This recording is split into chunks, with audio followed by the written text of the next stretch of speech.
Good afternoon. So, today I'm going to be telling the story of Ron the cat and how he tricked Katy the Doctor into feeding him a whole hamburger.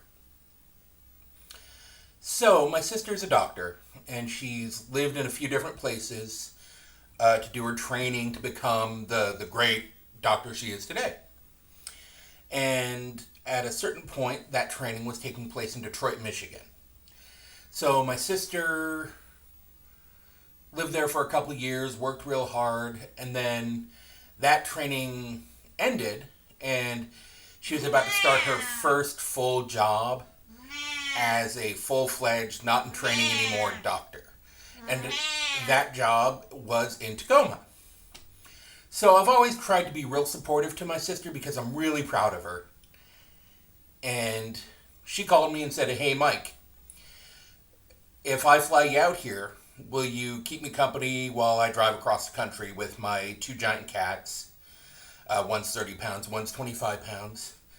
Some of my stuff, and then we'll get to my new place in Tacoma, and then we can hang out for a few days." And it sounded great to me. Just as a side note, my cat is here, and he's making a lot of noise. So I'm going to pick him up, so maybe he'll be quiet. So anyway, my sister flew me out to Detroit, and she picked me up, and everything was already loaded in the car, so we just got on the road. And I remember it taking us about 3 days to make the drive from Detroit to Tacoma, driving about 12 hours a day, maybe a little bit more. And at a certain point, while we were in North Dakota, Katie was driving, and I was doing all the things that you do when you're helping someone drive across the country. I was, staying awake, checking on the cats every so often, making sure Katie could get to her soda when she needed it, good co-pilot stuff. I'm really sorry about the noise. So anyway, my sister's cat starts kind of breathing a little shallowy, like and with his mouth open. Which at first I thought, well, he's just doing dog stuff, but he's never lived around a dog, so I can't imagine he'd be mimicking that. So I got a little concerned because I've never seen a cat do that. Well, neither had my sister, it seemed. So she started getting a little freaked out. So she made the executive decision that we should just stop. I could run in, grab us some burgers, and she would take care of the cats.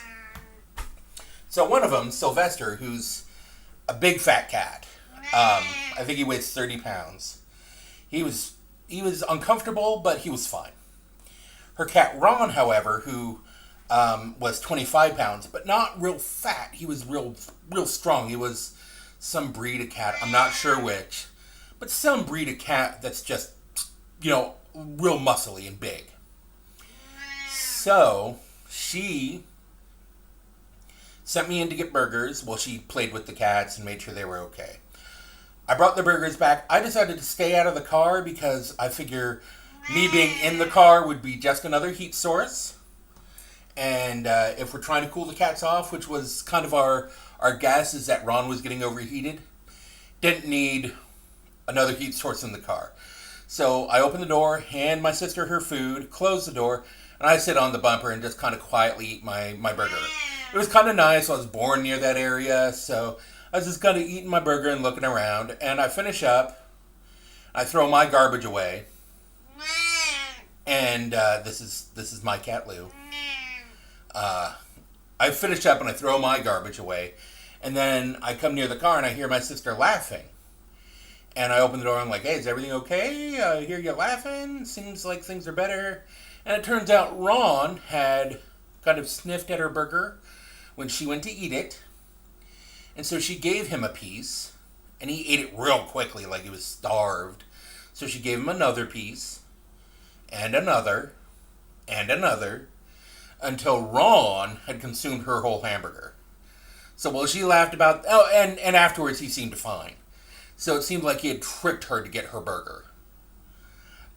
So we laughed about that. I ran in while she stayed in the car. I got her a burger since her cat had eaten hers. And after we finished lunch, we got back on the road. So that's the story of how Ron the cat tricked Katy the Doctor. Thanks for watching. You guys have a good weekend.